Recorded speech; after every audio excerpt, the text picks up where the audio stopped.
Pak Samsudin, ada beberapa jenis metode penanaman hidroponik. Di Desa Delik, greenhouse-nya ini, metode hidroponiknya menggunakan sistem apa, Pak?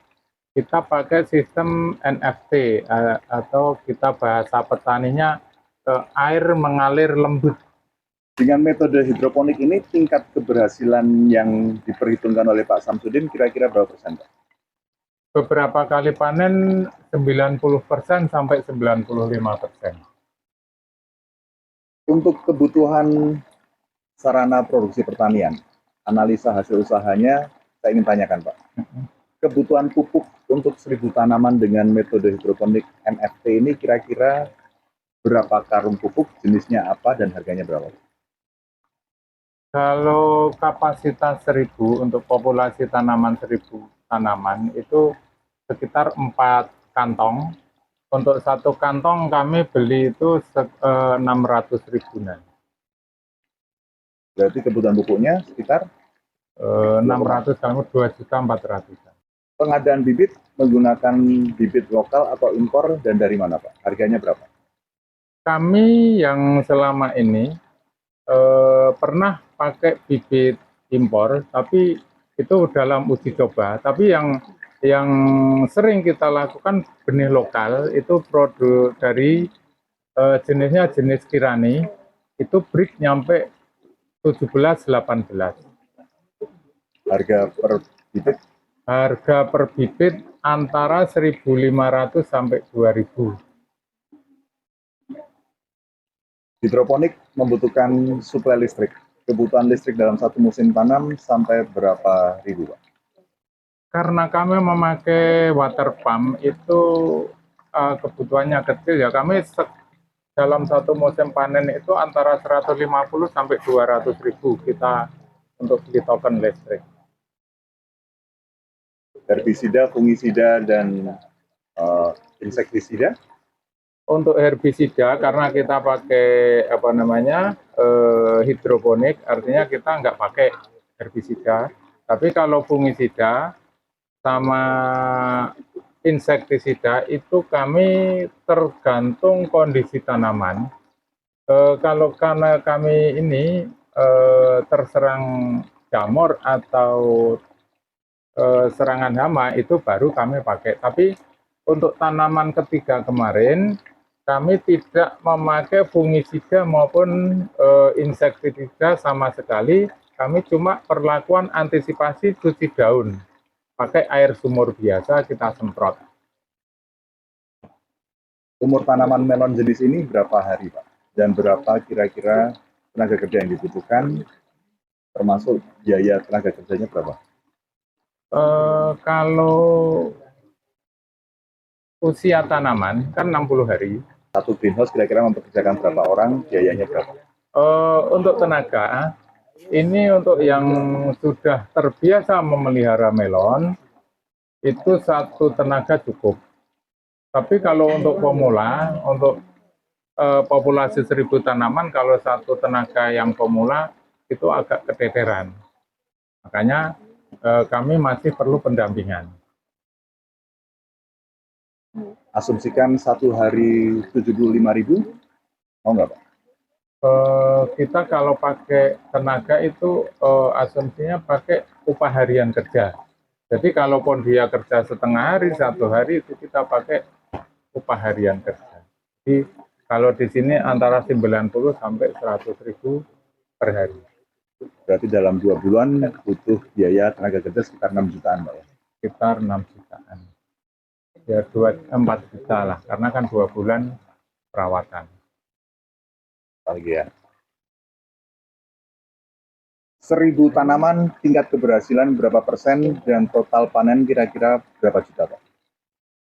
Kalau 1000 tanaman, kita anggap angka kegagalan 10%, itu berarti 90%. Artinya angka keberhasilan tanaman itu 900, yang 100 kita anggap kegagalan. Itu katakan untuk satu batang buah itu menghasilkan, Pak, kita hitung paling rendah 1 kilo. Kita jual sistem wisata petik 25.000 per kilo. Jadi tinggal mengalihkan 9 kintal kali 25.000.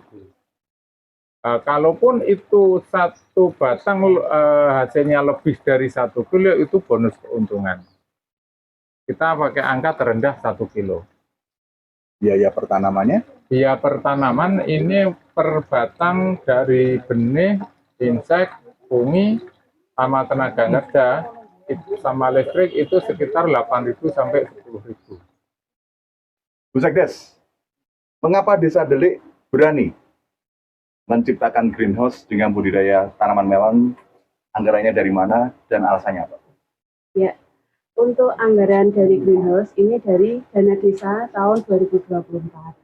Kenapa Desa Delik ini berani untuk menciptakan greenhouse, yaitu dengan anggaran dana desa ini kan harus digunakan untuk ketahanan pangan, yaitu minimal 20%. Nah, Desa Delik memiliki Pak Kades sendiri juga memiliki pemikiran bahwa dana desa itu harus disulap menjadi PAD atau pendapatan asli desa. Itu yang merupakan latar belakang kami untuk memberanikan diri untuk bisa membangun greenhouse di tanah bengkok Desa Delik ini. Berapa biaya yang dibutuhkan untuk membuat greenhouse dan budidayanya?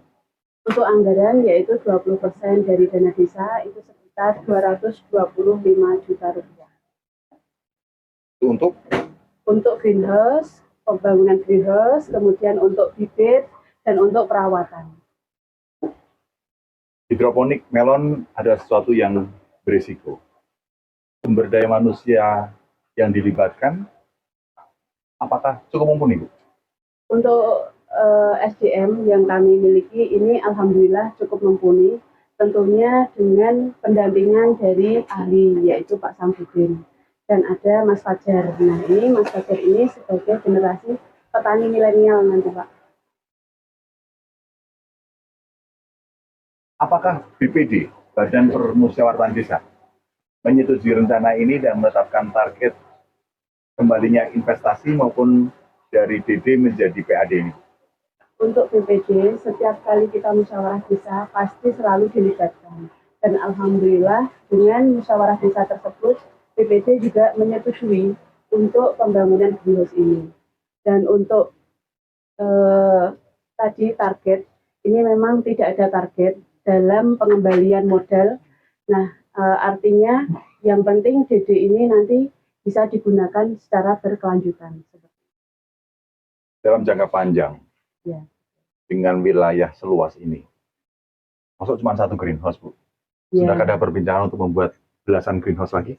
Ya, nanti tentunya juga melihat perkembangan greenhouse yang pertama ini nantinya juga akan ke depan juga tidak menutup kemungkinan akan membuat pembangunan greenhouse yang baru lagi.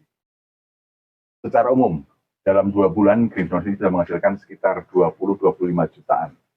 Dari asumsi panen 20-25 juta, pembagiannya seperti apa? Untuk 25 juta itu nanti 10 juta untuk ke greenhouse, yaitu untuk pembibitan dan perawatan kembali. Kemudian 15 juta untuk penyetoran di PAD. Pak Budi di Desa Delik sebagai? Sebagai si wisata untuk BUMDes Delik Makmur, Desa Delik, Kecamatan Tupang, Kabupaten Semarang. Seksi? Ya, seksi. Desa Delik punya greenhouse. Apa yang bisa dimanfaatkan oleh seksi wisata dengan keberadaan greenhouse ini? Oke, jadi menjadi salah satu daya tarik untuk paket wisata desa. Jadi kebetulan Desa Delik ini sebagai 10 besar desa cantik nasional. Kemudian selain di greenhouse ini, Delik juga memiliki kampung durian, karena memang Delik dikenal sebagai durian lokal kedua di Kabupaten Semarang. Kemudian ada satu view destinasi peninggalan kolonial Belanda yang saat ini juga masih produksi, yaitu PLTA Jelok, pembangkit listrik tenaga air tertua di Indonesia. Kemudian ada juga budidaya bioflok lele dan kambing. Melon yang saat ini juga digembar-gemborkan sebagai petani milenial, ini saatnya budidaya melon hidroponik untuk terus kita publis, kita tampilkan, karena budidaya melon hidroponik ini tempatnya memang bisa kita lihat bersih, kemudian penanganannya juga harus khusus spesial seperti merawat bayi, dan tentunya hasilnya juga bisa kita hitung sejak awal kita menanam. Oleh karena itu, saya mencoba membuat satu paket edukasi wisata dari pemerintah Desa Ndelik, Desa Cantik, kemudian tanam melon hidroponik, kemudian view destinasi PLTA Jilok, kemudian durian lokal, budidaya kambing, dan lele bioflok.